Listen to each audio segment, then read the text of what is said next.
ત્યારબાદ એક દિવસ નામદેવજીના મનમાં ઈચ્છા થઈ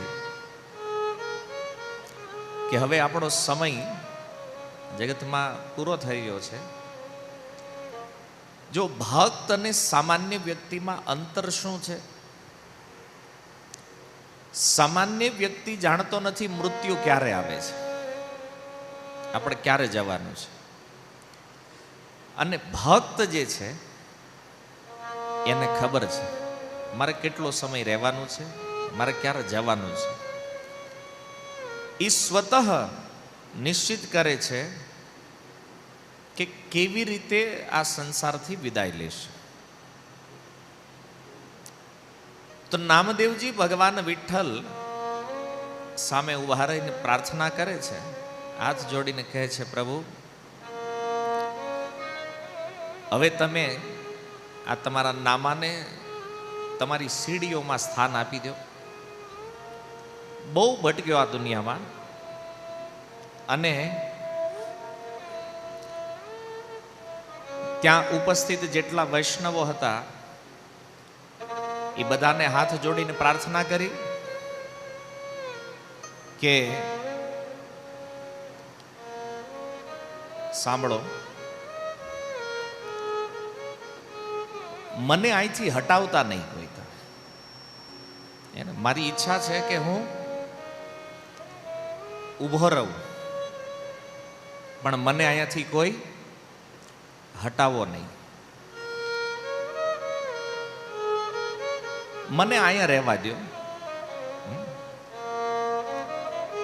જેનાથી આ વિઠ્ઠલ ભગવાનના દર્શન કરવા માટે આવે જેટલા એ બધા એના ચરણોની રજ મને પ્રાપ્ત થાય. તમે ભાવ જુઓ, એક ભક્તનો વિચાર શું છે? ચૈતન્ય મહાપ્રભુ કહે છે, એક ભક્તની ભક્તિનું બળ જે છે ને એ 3 રીતે સિદ્ધ થાય. ભક્ત પદ રજ, আর ભક્ત પદ જલ, ભક્ત ભોક્ત અવશિષ્ટ તેનો મહાબલ. જો ભક્તિની અંદર ચરણ રજ, ભક્તોની ચરણ રજ, ભક્તોનું ચરણ જળ, ભક્ત પદ રજ આર ભક્ત પદ જલ, અને ભક્તના મુખેથી પ્રાપ્ત થયેલું ઉચ્છિષ્ટ, અને જે પ્લેટમાં એને પ્રસાદ લીધો છે એનો ઉચ્છિષ્ટ જો આપણે ગ્રહણ કરીએ કે જે તીનો મહાબલ. ભક્તિમાં કોઈને આગળ વધવું છે, ભક્તિમાં કોઈને પ્રોગ્રેસ કરવી હોય તો આ 3 મહાબળ છે. પણ આ 3 પ્રાપ્ત ક્યારે થાય? આ 3 પ્રાપ્ત થાય કોઈ વૈષ્ણવમાં શ્રદ્ધા હોય તો.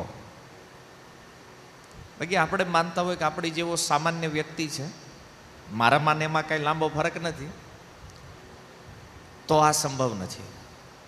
પહેલા તો શ્રદ્ધા, કારણ કે કોઈની ચરણ રજ તમે લ્યો છો ને, ક્યારે લઈએ? એમાં શ્રદ્ધા હોવી જોઈએ વૈષ્ણવમાં. એના ચરણનું જળ કોણ લઈએ? કે શ્રદ્ધાવાન વ્યક્તિ હોવું જોઈએ. અને આ 2 તો હજી મળી જાય. હાલો, શ્રદ્ધા થોડીક ઓછી હોય વાંધો ન આવે, ચરણ રજ કોઈની લઈ લે, માથે ચરણનું જળ લઈ લે, પણ ઉચ્છિષ્ટ તો શ્રદ્ધા વગર ન લઈએ. આમાં તો પરફેક્ટ શ્રદ્ધા જોઈએ, નહીં તો લાગે આનું એઠું, આનું જૂઠન મારે હું કામ ખાવાનું ભાઈ. વાત સમજે? પણ જો પોષણ ભક્તિનું આમાં છે. અને પહેલા દિવસે આપણે વાત થઈ હતી, તમને યદી સ્મરણ હોય, કે પ્રેમનો પીટારો જે છે ને એ તો ભક્તના હૃદયમાં છે. અને એટલા માટે જો ભગવાનને પામવાની તીવ્રતા છે ને, તો કોઈ વૈષ્ણવનો આશ્રય લઈ લો. પહેલા કોઈ ભક્તના આશ્રયમાં વયા જાઓ. કારણ કે ભક્ત આશ્રય વગર ભગવાન મળવાના નથી, આ સંભવ નથી. જો 5 દિવસથી જે લીલાઓ તમે સાંભળો છો એને આ લીલાઓમાં આ નિશ્ચિત એક વસ્તુ છે કે ભક્તના આશ્રય વગર કોઈને ભગવાન મળતા નથી. આ વિશેષ છે. અને એટલા માટે આ 3 વસ્તુમાં જેની શ્રદ્ધા થઈ ગઈ છે આ વ્યક્તિને ભક્તિમાં કોઈ બ્રેક નથી, કોઈ અટકાવ નથી. આનું ભજન નદીના પ્રવાહની જેમ સ્વતઃ ચાલતું રહે છે. એની મતિ જેમ પિતામહ ભીષ્મ યત ભવ પ્રવાહ, જેમાં ભવ પ્રવાહ ચાલે છે ને એમ એની મતિ ભગવાનમાં લાગેલી રહે છે, કન્ટિન્યુ. તો મૂળ મુદ્દો તો એ છે શ્રદ્ધા. ચૈતન્ય મહાપ્રભુ કહે છે શ્રદ્ધા શબ્દે વિશ્વાસ કહે શ્રુદ્ર નિશ્ચય. શ્રદ્ધાનો અર્થ શું છે? દ્રઢ નિશ્ચય હોવો જોઈએ. અને આવું કરવાથી જો કોઈ વૈષ્ણવોમાં પ્રેમ આવ્યો ને, તમે જુઓ નામદેવ સિદ્ધ ભક્ત છે અને એનો ભાવ શું છે કે મારું શરીર તો હું છોડીશ, મારું શરીર છોડવું છે, પણ જ્યાં સુધી મારી સમાધિ વિદ્યમાન રહેશે ત્યાં સુધી વૈષ્ણવોની ચરણ રજ મને પ્રાપ્ત થતી રહે. અને ક્યારે મળે? જો હું વૈષ્ણવના ચરણમાં રહું તો. અને એટલા માટે નામદેવજીએ કીધું પ્રભુ તમારા આ મંદિરની જે સીડીઓ છે ને એની જે સૌથી છેલ્લી સીડી છે, જે સૌથી નીચેની છે, જ્યાં હું ઊભો છું અત્યારે, જ્યાંથી ઉભા રહીને નામદેવજી પ્રાર્થના કરે છે ભગવાનને, એ છેલ્લી સીડીમાં મને અહીંયા જ મારી સમાધિ થવી જોઈએ, આની નીચે જ. જેનાથી જેટલા લોકો આવે મંદિરમાં આ બધાના ચરણ મારી ઉપર આવે. આ ભાવ છે. જો આપણને તો જીવતા ઈચ્છા નથી થતી લેવાની, જીવિત અવસ્થામાં નથી થતું કોઈની ચરણ રજ લઈએ માથે. આ નામદેવજીનો ભાવ છે. હવે ભગવાન શું કે બધા લોકોને જ્યારે ખબર પડી કે નામદેવજી હવે આપણને છોડીને જઈ રહ્યા છે, આખા વૈષ્ણવ સમાજમાં હાહાકાર મચી ગયો. બોલે આ મહાન ભક્તનું દર્શન હવે આપણને થવાનું નથી. અને ભક્તો બહુ રુદન કરવા લાગ્યા. પ્રાર્થના કરી નામદેવજીએ તો શરીર ત્યાગ કર્યો અને એ જ સીડીની નીચે મહાદ્વાર ઉપર સમાધિ છે ને, તમે જોવો છો. શું કામ ન્યા છે? એ જ સીડી છે મંદિરની જ્યાં નામદેવજીએ સમાધિ લીધી અને એને નામદેવ પાયરી કહેવામાં આવે છે. આજે પણ લોકો દર્શન કરવા જાય તો પહેલા નામદેવજી પાયરીને પ્રણામ કરે, પછી ભગવાન વિઠ્ઠલના દર્શન કરે છે. તો આ રીતે નામદેવજીએ પોતાની જીવન લીલા સમાપન કરી અને એ જ નામદેવની જે શિષ્યા છે જનાબાઈ, તમે વિચારો આવા મહાન ગુરુ છે જેના, આ જનાબાઈના પદ તમે જોશો ને તો એના પદમાં એણે લખ્યું છે નામદેવની દાસી. હરેક પદમાં છેલ્લે જે નામ આવે છે કીર્તનમાં, તો નામદેવની દાસી તરીકે એમાં જે ઉલ્લેખ કર્યો છે એણે, તો આ પણ એવા જ મહાન ભક્ત થયા. ગોદાવરીના તટે, જો મહારાષ્ટ્રની અંદર ગોદાવરી નદી પણ વહે છે, કૃષ્ણા નદી પણ વહે છે, કાવેરી નદી પણ વહે છે. તો ગોદાવરીના તટે ગંગાખેડા નામનું એક ગામ છે અને એક શૂદ્ર પરિવારની અંદર આ જનાબાઈનો જન્મ થયો. એની માતાનું નામ હતું વરુંડ અને પિતાનું નામ હતું દામા. બાળપણમાં માતાનું મૃત્યુ થયું અને માતાના મૃત્યુ પછી પિતાના સંગમાં આ જનાબાઈ પંઢરપુરની યાત્રા કરે છે. 7 વર્ષની ઉંમર પંઢરપુરની યાત્રા કરી, ભગવાન વિઠ્ઠલના દર્શન કર્યા અને આ દર્શનની એવી અસર થઈ કે ભગવાનના નામની એક લગન એનામાં એવી આવી કે એને નક્કી કર્યું કે હવે પંઢરપુર છોડીને જવું નથી, આપણે કાયમ માટે અહીંયા રહી જવું છે. જોયું કે પ્રસિદ્ધ વ્યક્તિ પંઢરપુરમાં કોણ છે? નામદેવ. નામદેવના પિતા દામા શેઠ એનું નામ.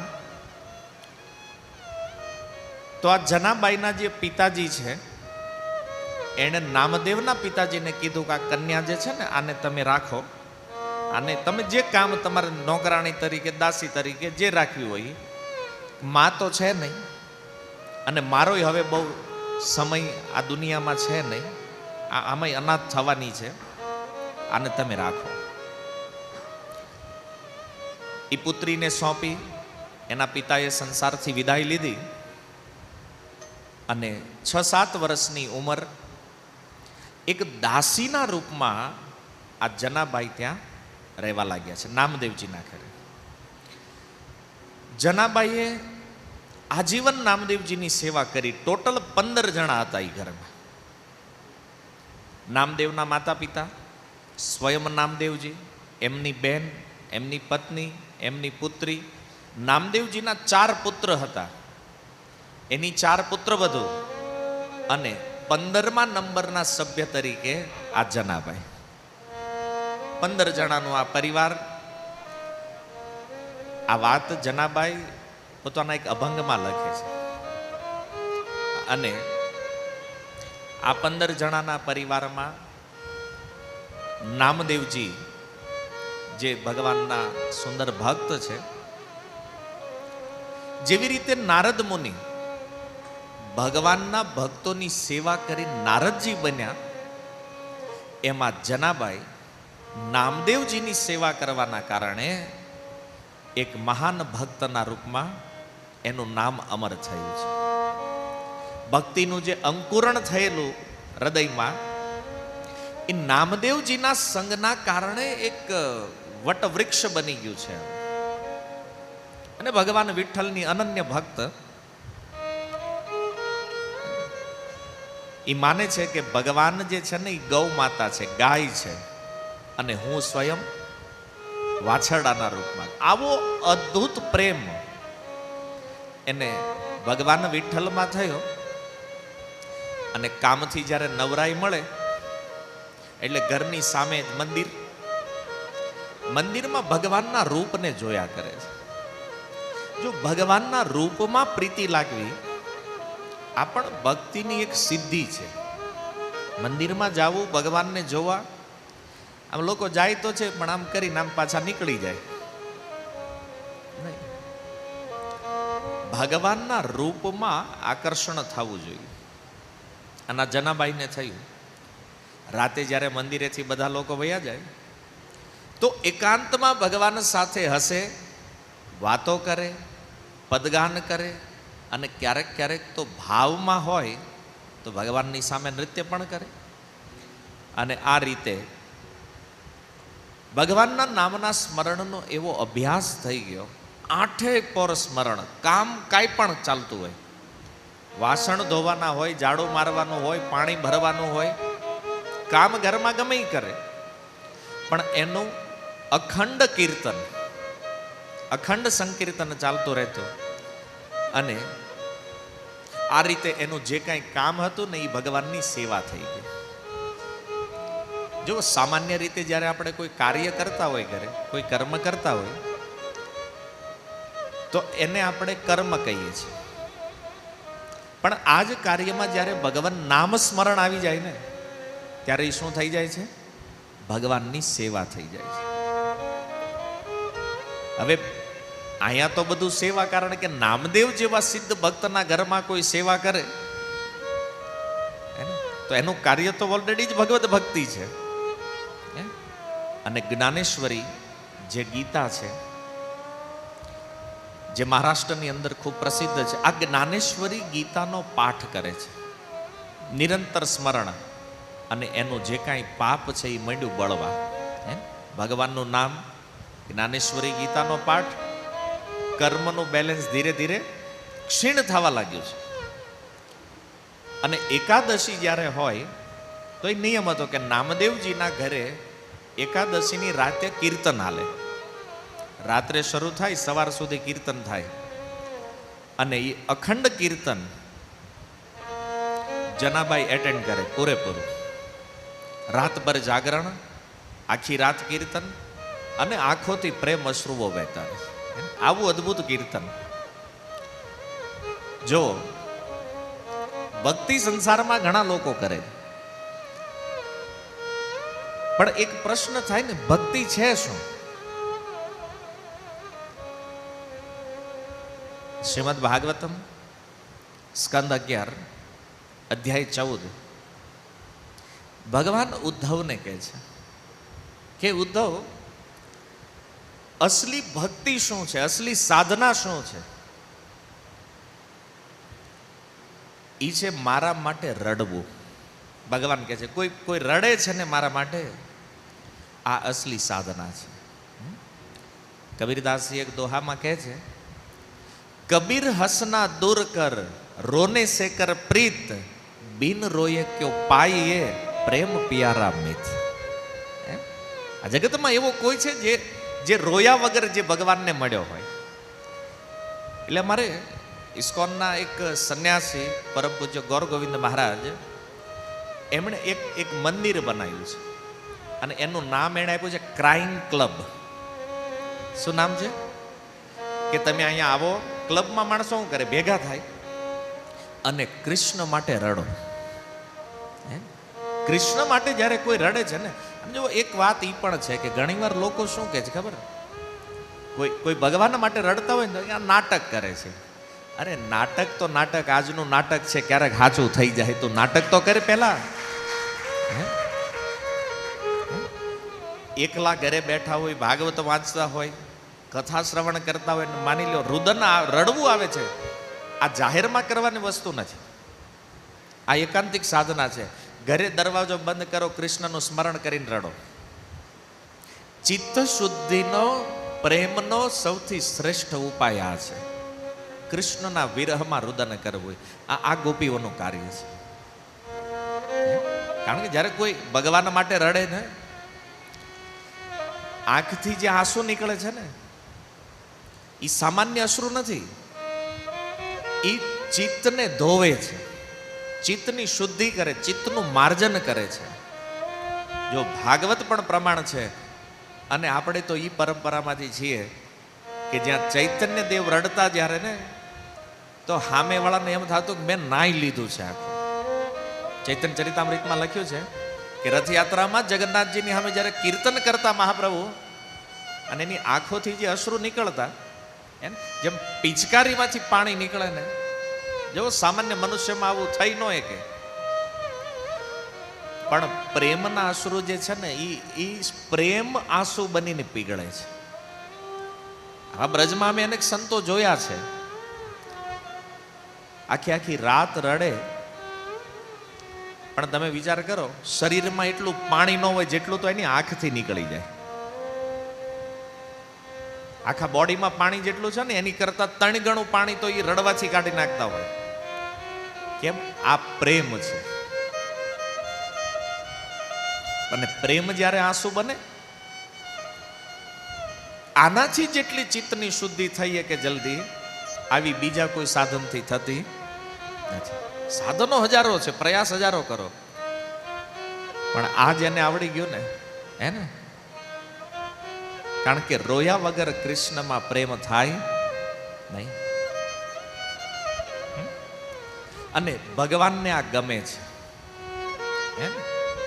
જે જેટલું વ્યાકુળ થઈને રડે, હે ને, જેટલું આર્ત ભાવથી રુદન કરે છે, ભગવાન એટલા પ્રસન્ન થાય છે.